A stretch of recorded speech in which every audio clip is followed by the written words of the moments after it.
Hello everybody, my name is Paladin and welcome back to my channel, and today I'm going to be doing an analysis of all the monsters in the Awakening of the Artifacts Island, and then I'm gonna tell you who you want to get and who you actually can get. So first up we have Squamata Jr., the first epic. He has pretty okay epic stats, the exception of his life maybe. That life is mediocre for epic still, so pretty decent stats. Immunity to Daze is not good at all, that's really horrible, and in terms of moves he doesn't have anything really much. He has an AoE Daze, but that's where it kind of ends for this guy. So he's a pretty horrible epic, if I do say so myself. Next up is a Berwin, and she has really good stats with the exception of her power. That doesn't really matter much because in epics you always look for moves and not stats. Anyways, her trait is immunity to blind, which is pretty bad as well. In terms of moves, she has some pretty decent ones. She has horsepower here, which is a single ally buff that has 0 cooldown. It gives damage boost, precision, and 15% energy points to the ally. She also has an AoE magnetize, but that doesn't really help her much unless you pair her up with a metal attacker. And she has a real nice skill here too, removes all negative status effects from allies, that's really good, as well as a single blind skill. The burn is a pretty good epic, there's definitely better ones out there though.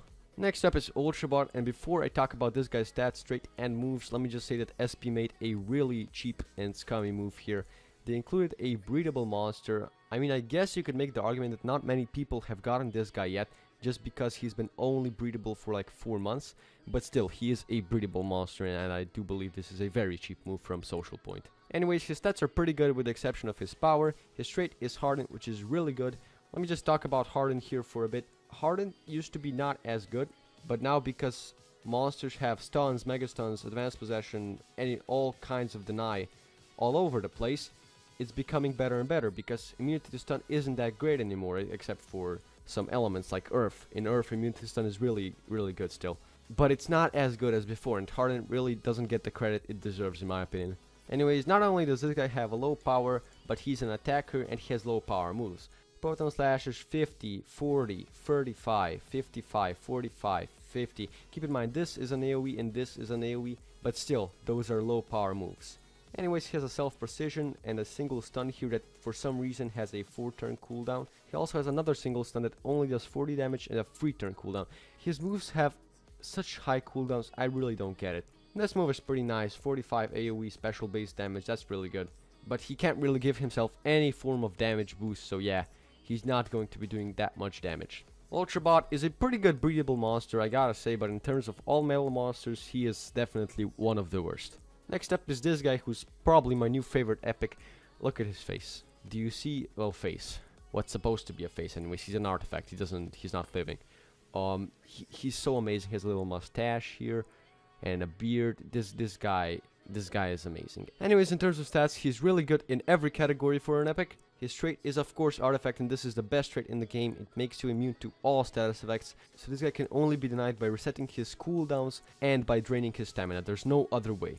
In terms of moves, he's not bad either. Let's take a look at Ninja Shot here. So deals massive dark damage, that's all nice and dandy, but look at the stamina cost, you know? Whatever his move's power is, the stamina cost is the same. So 70-70, 50-50, 60-60, 35-35-30, 30, and 45-45. Now Ninja Shot is a pretty okay move. It would have been way better if it didn't cost 70 stamina though. Like seriously, this guy can't even use it twice in a row before recharging. Anyways, he also has a single poison and a single blind, which also have a crazy stamina cost, but are pretty good skills regardless. His best skill in my opinion is his AoE blind, which is really nice. It doesn't cost much stamina at all. And Ink Waterfall is another good one, which has a 50% chance to poison and a 50% chance to blind.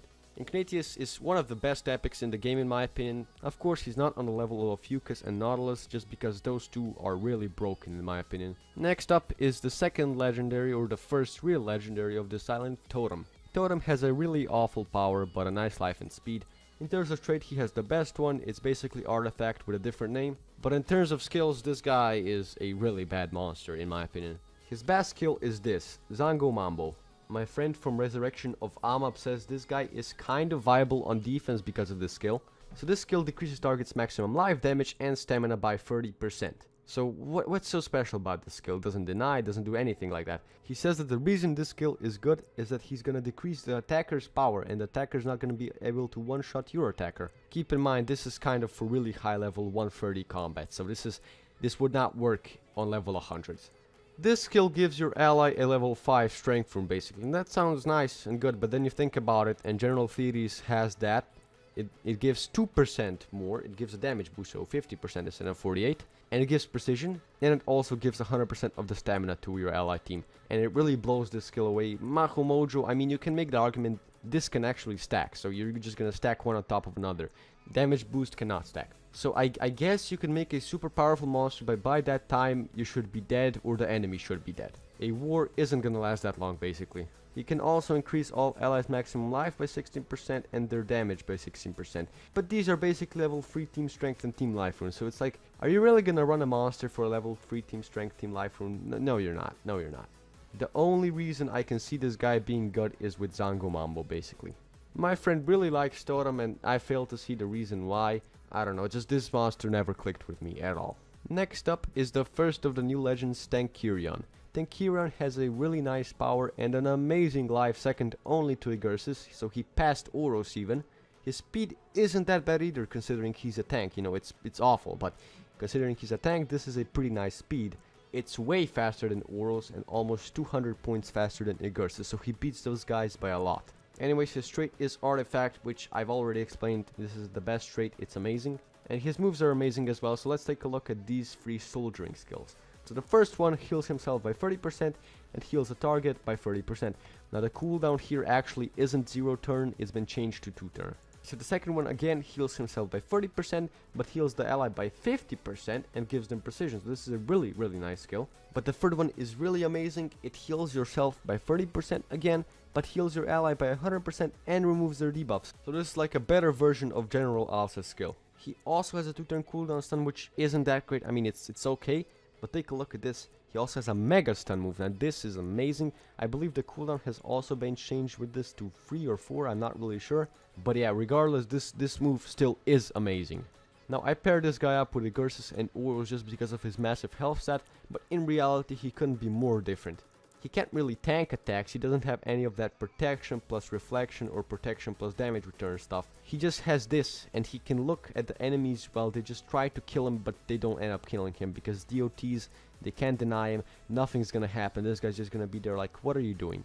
Tankirion is one of the best monsters in the game right now in my opinion, and you should definitely try to get this monster. I'm pretty sure he'll get added to the mechanical book because he looks really mechanical here. And when that happens, he is gonna change the mechanical meta. And here's also someone that's gonna change the mechanical meta. Flammarion is the last monster you can get on the Silent, and he's gonna be expensive as hell. His stats are insanely good, his power is insanely strong, his life is really nice, and his speed is pretty fast as well. I mean, that outspeeds a lot of deniers. His trait is of course Artifact, and it's amazing as I've said before, and his moves are even more amazing if I dare say that. He has a cooldown self reset, so all skills in cooldown become active and gains 1 extra turn. So it resets all of his cooldowns for basically free, well 40 stamina, but otherwise it's a free turn. He also has a heavy fire damage AoE, which is not really heavy but kind of moderate, that makes all enemies weak against fire attacks. Now this move sounds great and all, but look at the stamina cost, it's 55, that's way too much in my opinion. And how are you gonna benefit from this move, you know? You don't have any other fire AoE. Look at this, are you gonna run this? You're not gonna run this, you're not gonna run this, you're not gonna run this. Are you gonna run this? Well, hell yeah, you're gonna run this, but this is gonna one-shot anything anyways, so it doesn't really matter. Max Flamethrower, this is an amazing one, but it's not, damn it, so yeah. You can't really profit much from this skill at all. Max Burn is a real nice skill though. It's a 40 damage AoE that burns all the targets, and it costs a bit too much stamina, but it's pretty nice. And Max Flamethrower costs a hell of a lot of stamina, but look at this. If you combine all of these DOTs, right, no one is immune to ignition, and 4 monsters are immune to bleeding, so these 2 are gonna land almost 100% of the time. So even if the enemy is immune to burning, they're gonna take 30% damage, but if they aren't, it's gonna be nearly half, 45% damage per turn. Now it does say single enemy here, but I'm pretty sure this is an AoE because of the description. In terms of metal monsters, Flammarion is definitely one of the best, and I cannot wait to get my hands on him. So now who can you actually get in this event? You can get Squamata, Berwin, Ultrabot, Ignatius, and even Totem for not paying any gem, I'm pretty sure. Or maybe a few gems like 10 to 20, not many at all. That is if you collect regularly though. If you want Tankirion, it will take you around 300 to 400 gems, I'm guessing. I've calculated that if you want Tankirion without spending any gems, even if you collect it perfectly, you would have to play 16.5 1.33333 days, and the event only lasts for 11 days, so that's a problem. So I would say don't go for Tankiri on this event, or if you do, just use my strategy here. So if you collect regularly, you might notice that the gold is always last. No matter what monster, the gold item is always going to be the last one you're going to get. So what I would do is always spend your gems after you've collected every item except for the gold. But even so, you might not be able to get Tankirion using that. So what I would do is, say you have 300 gems and there's 1, 2, 3, 4, 5, 6 monsters, right? So you have 300 gems, you divide that by 6 and you get like what, 50? So you spend 50 gems on every monster, and this way you should be able to get Tankirion, I'm pretty sure. Now about Flamirion, I really don't recommend trying to get him. You're gonna spend probably like 800, 900 gems trying to get him, and that's definitely not worth it in my opinion. You can just buy him for 249 gems after 2 months or so. Now Monster Wiki still has not added the new island to their site, so I'm gonna be using the old one, but the amounts are the exact same. Sobsam needs the same amount of items as Homara, Rorkel as Eberwin, Blob as Ultrabot, Valerci as Ignatius, Frostbite as Totem, and Epiast as Tankirion, and Hyrule as Flamirion. And if you want to get Tankirion, you're gonna have to use these charts on Monster Wiki. If you were to collect no items, just buy Sobsam out, it would cost 224 gems. If you waited 0 hours, meaning that you would already collect 1 pool, it already goes down to 115. In 12 hours, the cost will only be 24. This is most likely not the most efficient way, but I'd buy him out somewhere in between here where it costs 50 gems. I do the same with all other monsters, just wait till they cost 50 gems. I'm not saying it's a guarantee though. Let's say you do it somewhere around here at 8 hours spent on this guy. And if I want to get this guy at around 50 gems, it'll be around 18 hours. So 18 plus 8 is 26 hours, and you calculate this for all of the remaining monsters. And if it's under 11 days, you can get Tankirion. Now what I do is I'd give myself 1 day of buffer time, so just in case you miss a collect or wake up too late, you have 1 day of room for error.